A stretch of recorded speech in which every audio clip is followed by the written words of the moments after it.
नमस्कार दोस्तों, अगर आप भी अपने ज़िंदगी से हताश व निराश हैं और आप चाहते हैं कि मैं और मेरा पूरा परिवार खुशी से रहे तो प्लीज़ इस वीडियो को पूरा ज़रूर देखें। दोस्तों, जीवन बहुत लंबा होता है, लेकिन अगर देखा जाए तो उम्र का पड़ाव कब बीत जाता है हमें मालूम भी नहीं पड़ता है। इस वीडियो में बताए गए कहानी को सुनकर आपको इसका महत्व समझ में आ जाएगा।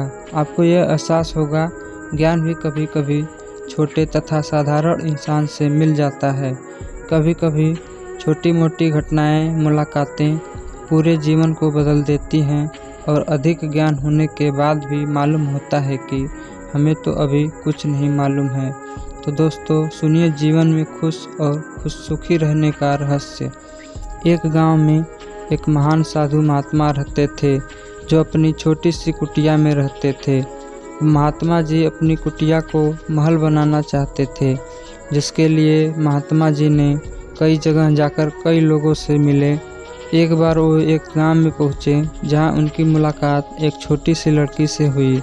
लड़की बहुत ही साधारण परिवार से घर की लग रही थी। लड़की ने महात्मा जी को अपना गुरु समझकर उनको अपने पास रहने की आग्रह की। महात्मा जी लड़की के मीठे व्यवहार से प्रसन्न हो गए और वो उसके पास बैठ गए।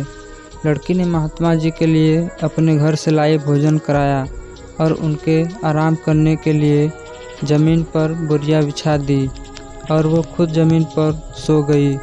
उसके बाद लड़की को नींद लग गई। उधर महात्मा जी को नींद नहीं आ रही थी, क्योंकि उनको पहले कभी ज़मीन पर सोने की आदत नहीं था। महात्मा जी को गद्देदार पर सोने की आदत थी, जो उन्हें कहीं से मिला था भिक्षा में।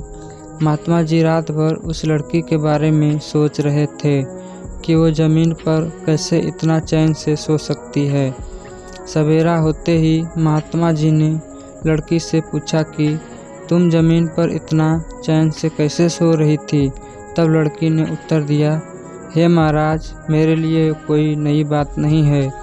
मेरे लिए यह अनुभव किसी महल के समान ही भव्य है।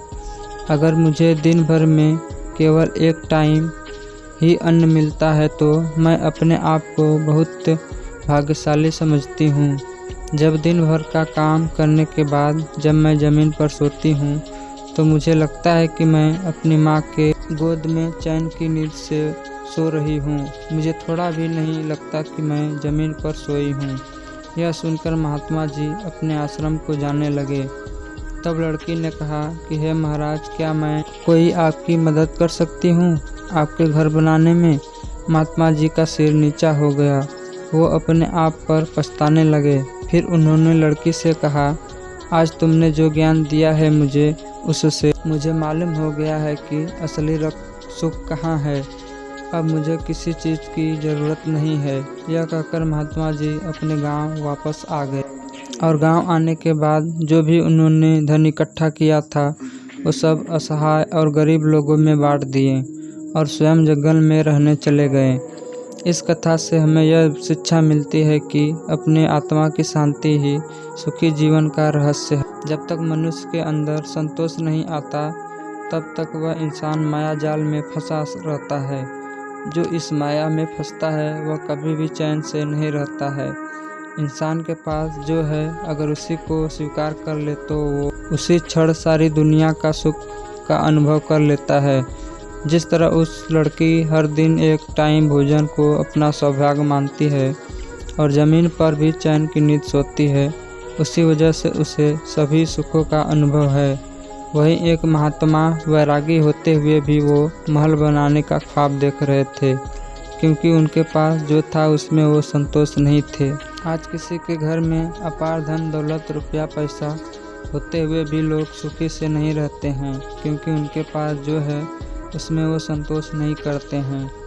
कहते हैं ना कि दूसरों की थाली में घी ज़्यादा दिखता है। अगर किसी के पास साइकिल है तो वो बाइक का ख्वाब देखता है। अगर कच्चा मकान है तो वो पक्का मकान का ख्वाब देखता है। व्यक्ति को हमेशा वो चाहिए जो उसके पास नहीं है। अगर मिल भी जाए तो फिर से नई ज़रूरतें आ जाती हैं। इस तरह पूरा जीवन माया चक्र में ही बीत जाता है और आखिरी क्षण तक भी चैन से नहीं मिलता है। इस कहानी का तात्पर्य यह है कि आपके पास जो है उसी में आप संतोष से रहिए। ऐसा करने से कोई भी दुख आपको तोड़ नहीं सकता। यही जीवन का रहस्य और सत्य है। तो दोस्तों, अगर वीडियो अच्छी लगी हो तो चैनल को सब्सक्राइब, वीडियो को लाइक ज़रूर करें। राधे राधे।